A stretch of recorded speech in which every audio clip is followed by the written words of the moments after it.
The great depth psychologist, Dr. Carl Jung, reminds us that acceptance of oneself is the essence of spiritual growth. Jung writes that I feed the hungry, that I forgive an insult, that I love my enemy in the name of Christ. All these are undoubtedly great virtues.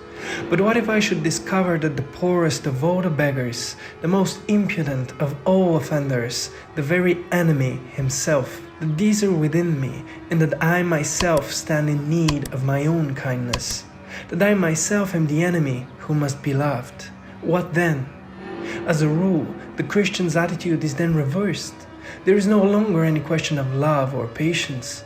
We hide the brother within ourselves from the world.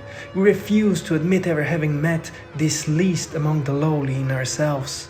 Had it been God Himself who drew near us in this despicable form, we should have denied Him 1,000 times.